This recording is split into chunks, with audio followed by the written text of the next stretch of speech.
See, everything vibrates, right? But this means that other things can vibrate at different frequencies, and they have decohered from us. We're no longer vibrating in unison, which means that the world could be continually branching off in different directions, each universe vibrating at a different frequency so we don't interact with it anymore. This means that in some sense, Elvis Presley is still alive. But actually, we have to take it very seriously. I have my friends who, some of them Nobel laureates, who ask this question: are there universes where Elvis is still alive? The answer could very well be yes, except that we have decohered from them. We're no longer vibrating in unison with them. We're setting up an experiment. I don't know what's going to happen, but from what the science says, it for damn sure will release the energy that's inside of it.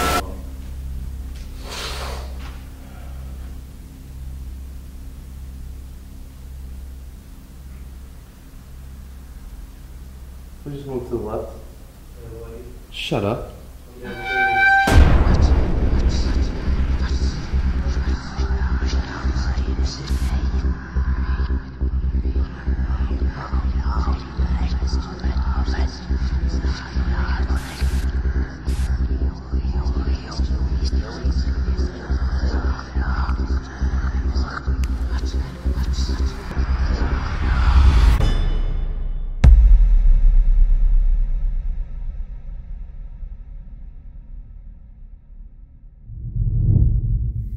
For a few years now, we at TSP and the Search Existence Unknown have been working hard on conducting new experiments to try to help understand the unknown anomalies that we capture.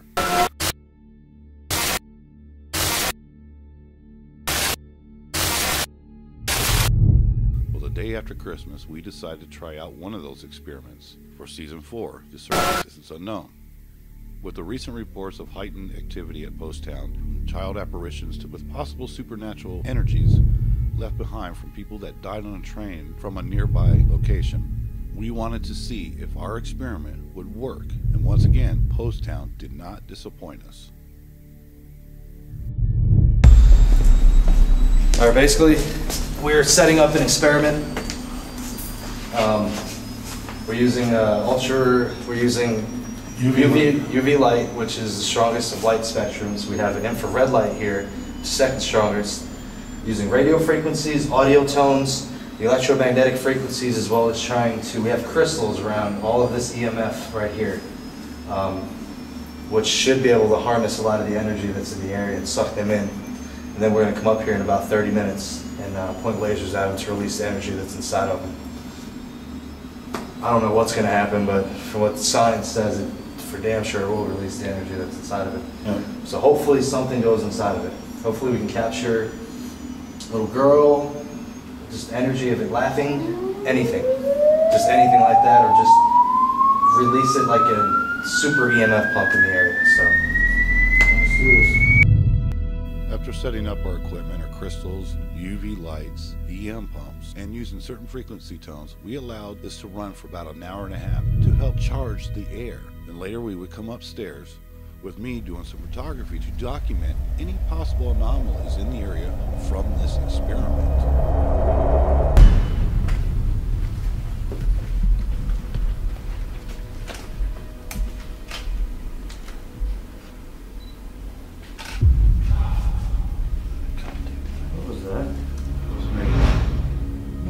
Derek, move again. Okay, what's your... There's my heart behind us.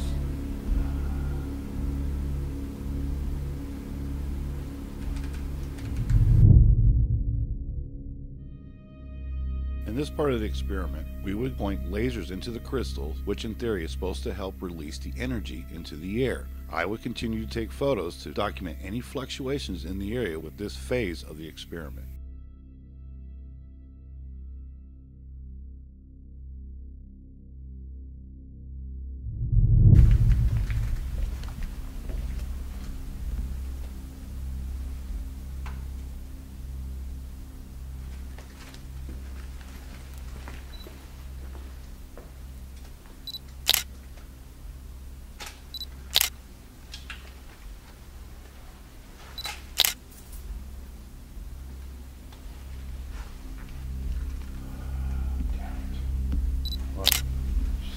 Strange anomaly in that area over there. Where is it? Is it behind Scooby? To the right. See, like right here, just looks distorted in that spot right there. It does. Almost looks like. Wow. It's distorted or something. Almost looks like. Someone's standing there. One of the crystals are causing an anomaly. Let me try it from that end and see what I get. During the time I was taking some photography to document any fluctuations in the area from this phase of the experiment, I kept noticing something that was strange and unexplainable. So I would go to the other end of the hallway by Mrs. Johnson's room to take photographs from there. The conclusion that we came to that this anomaly was just something simple. It was separation of light from the lasers pointing into the crystal.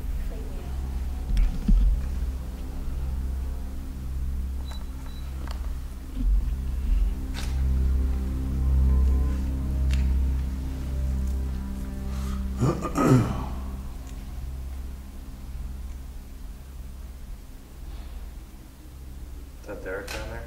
They're sitting right next to me. That came from the other end of the hallway. Yeah, it did.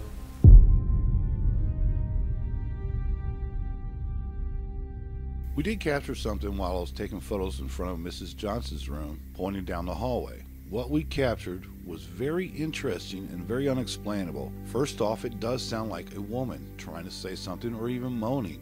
And then it sounds like either locker doors were closing or just a classroom door.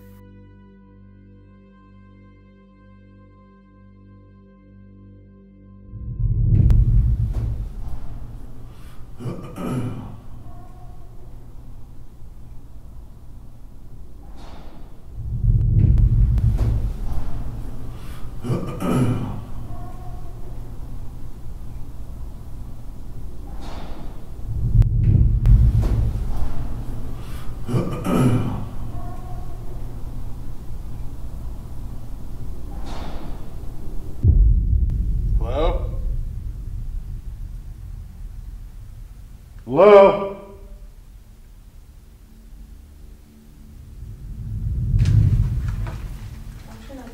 I want to try something like that. Alright. Release a little bit more help.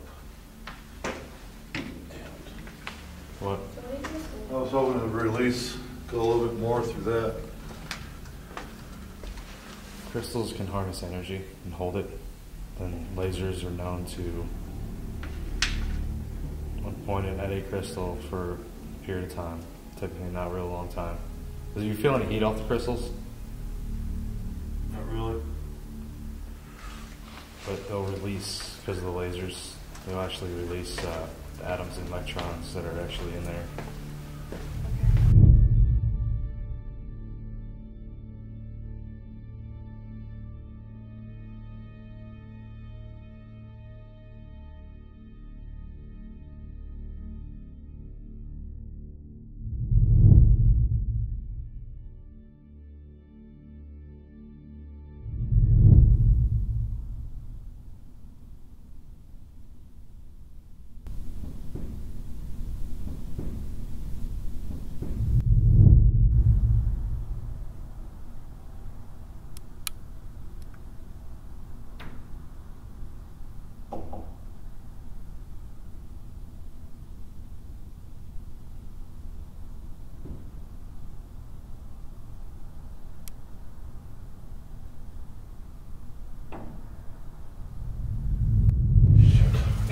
Oh gosh, I can see it all.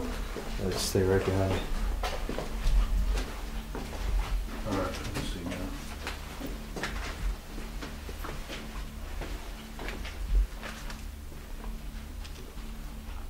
I don't know if those tables still there, Pat? Yeah, Alright. you got that barrier going around it too. Oh yeah, that's right, I forgot about that. Oh my gosh. Open space. Mm-hmm. Hello?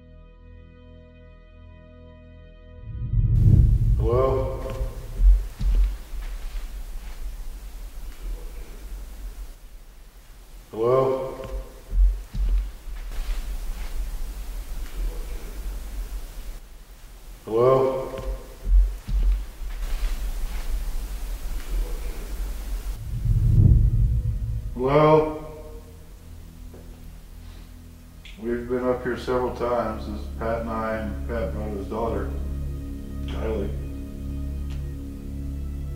How old are you, Kylie? 13. 13. So we're just trying to find more proof of you. You don't know where you're at.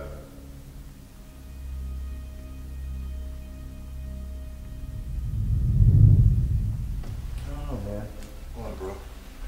I just feel like there's stuff around. Like what? I don't know, I feel like whatever it is energized, and I feel like it's like around us. I smell energy right now. Do you? You know what I mean by that smell? No. It's kind of like if you smell electricity, Oh. like fresh metal. Okay. I Yeah. gotcha. You know what I mean? Yeah, I gotcha. I don't know if that's because of the cold and the metal down here, but I've never smelled that before down here. I think that's a timer out there, bro. We don't really know what that experiment can do up there. Who knows, dude?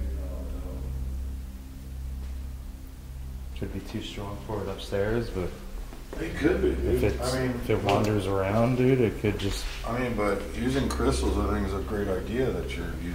This idea you're coming up with, I think it's great. Something new. Yeah. Well, it is if it goes right into the gym. Oh. Close right here to my right, Kelly. If you're pointing up behind me. Okay. Yeah, just keep looking right behind You'll be able to see it here, Kylie. Right to this door.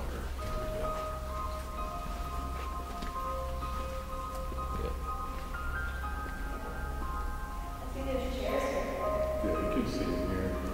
If you keep looking at the viewfinder, you ain't gonna be able to see. That's why I run into things all the time. Exactly.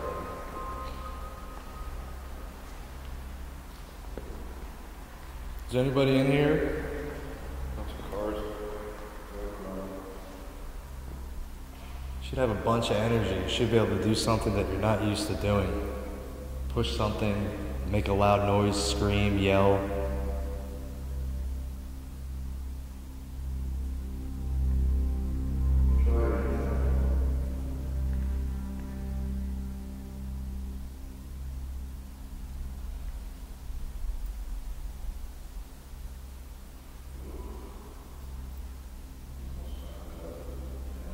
What?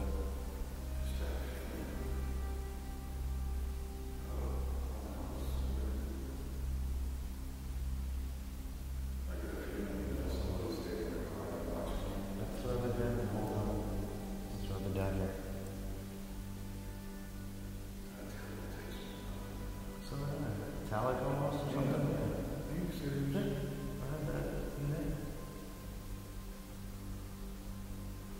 Yeah, it's metallic.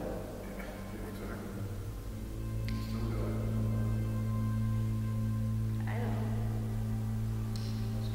Yeah. It doesn't taste very good. It's like my tongue is like, I don't know. Feels like a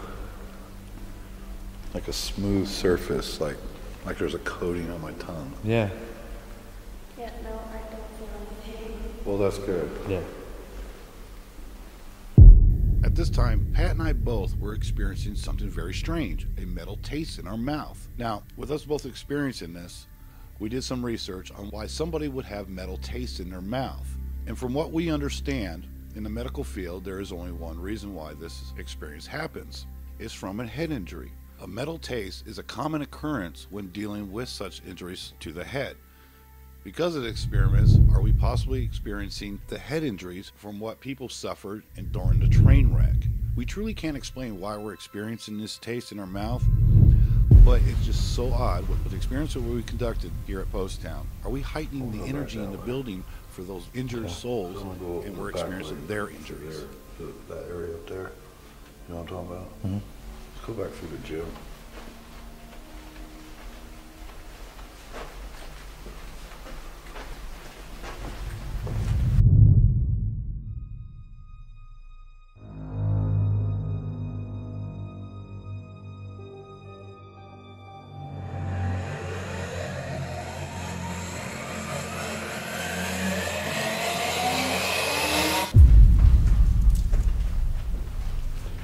How tall is this school? kind of misleading. I mean, not misleading, but it's kind of a tricky because we're on ground floor right now. But then Oh, okay. we're gonna go up a little bit, and then there's still another floor above. Okay, gotcha. So it kind of makes it look like it's got like 4 floors, but it's actually 3. It's a ramp that goes up. Yes, that's not what we Hello. Why would a spirit or energy stay here in this school? I've been thinking about that a lot lately, Pat. About buildings. Why does energy stay, or ghosts or spirits, or in a building? Why would it stay in a school? School's awful. Or just any building?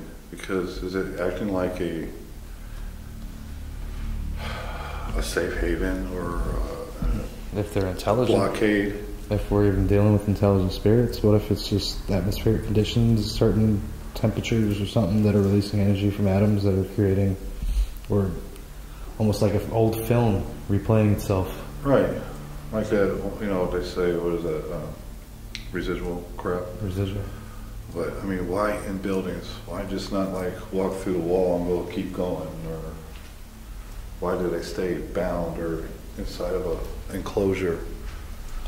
Well, there's that portal theory too, What's that? where, you know, supposedly different places, you know, there could be portals for them to travel back and forth to different areas. Everything's in theory. Everything Nothing's- is in theory. There's so much. Even one thing we can say is that there's something going on that we can't fully understand. I agree with you. We've been saying this for how long? We can't figure it out, and that's all we're trying to do, like the experiment tonight, which I think is, I am real quick, dude. Hey, What? go to the basement dry goods room. Also the room under the stairs in the basement. I don't know, I've never been pulled there before. Patrick needs to go to the bean teacher hallway, right at the corner in the darkest part. The man keeps saying his name. 206 is also glowing when I look at it, so this means it's very active. Many of you might not agree with this, but we don't put a lot of stock into mediums or psychics. But we have worked with a few that have truly made us a little more open-minded about them, like Cassidy Ray. When she mentioned from her home about a green glow by room 206 on the 2nd floor over the phone with Derek, we all were truly shocked. And you do have to remember, Right in front of she me. was That's home, fine, dude. and not with us. Right in front of you? Say something. Look at all this energy right here.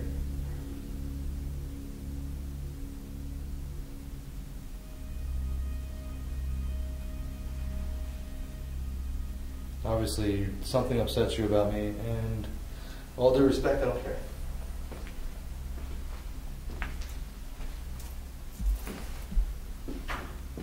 Met a million like you. I'll meet a million next time. What? Meet a million more. Give me the camera. What's that? Look. It's a bird. Or is that someone saying like, psst? What does it sound like? Derek, did you just make a psst sound? No, that came from down here. That's what I thought. That was weird as crap, dude. Yeah, no, I heard it. Did you hear that? Yeah, I heard Yeah, it and I twice. felt something on my ear.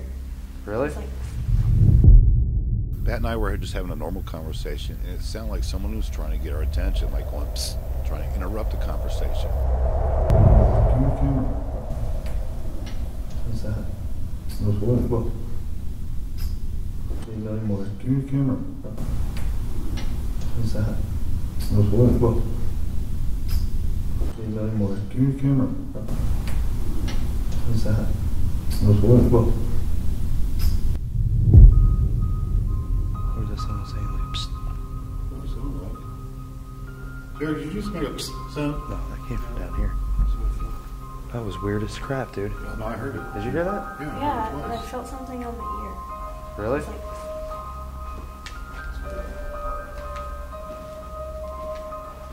I You did calling hear- me? I did hear that. I heard that. You calling me? Oh, here we go. It's gonna go all New York on us. Jesus Christ. That girl passed about to get all New York on us, dude. I think it's fine. It is, isn't it? Because he's still really unsure. Where do you want me to go?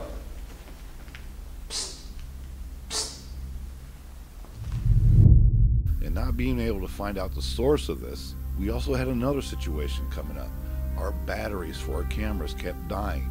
Granted, memory batteries tend to lose the ability to keep charge. But what's so weird about this is that we had 4 of them die within a few minutes of each other. Alright, this is the 4th battery. And for some ungodly reason, these batteries are draining just like that.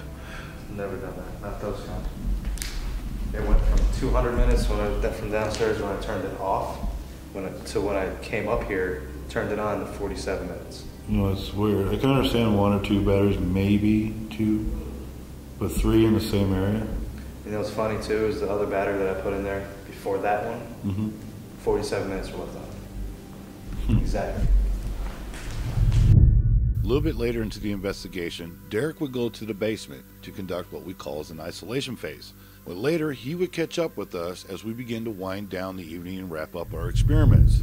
But as Pat and I and his daughter Kylie headed to the stairs, we heard a strange anomaly that we couldn't explain.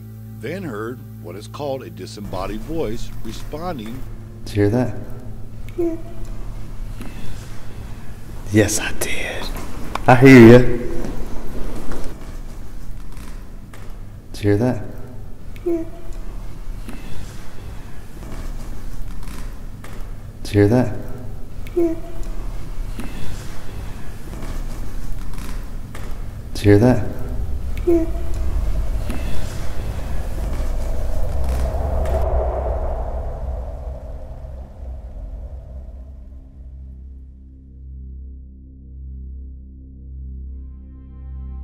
We'd like to thank Daryl, Brenda, Jay, and Teresa allowing us to conduct our experiments at Poasttown. The search Existence Unknown is stepping outside the box of everyday paranormal thinking to hopefully help develop a new database to understanding the unknown that we are searching.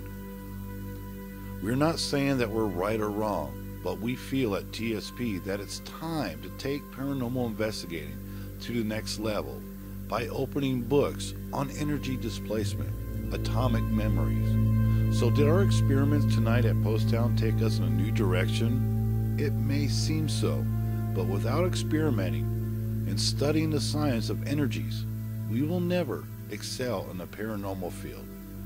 So that's our mission for TSP, the Search Existence Unknown, to step outside the box.